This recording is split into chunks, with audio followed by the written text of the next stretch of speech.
আজকে জোড়া ফোড়নে মাছের ঝোল করছি, মাছের টক।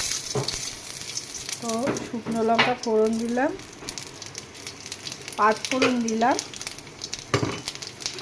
আর দিলাম কিছু কাঁচা।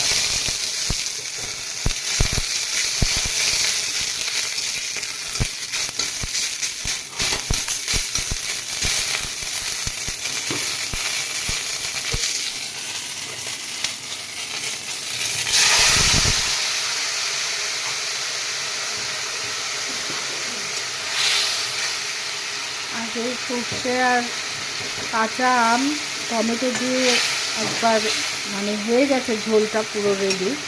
এরপর আবার ফোড়ন দিয়ে পাঁচ ফোড়ন, শুকনো লঙ্কা, কারি পাতা দিয়ে এটা নামিয়ে নেব। তো জোড়া ফোড়নে মাছের ঝোল বা যে কোনো সবজি মাঝে মধ্যে খুব ভালো লাগে, আমি করি। আর মাছের টক একটু কারি পাতা দিলে হয়তো আরও বেশি ভালো লাগবে।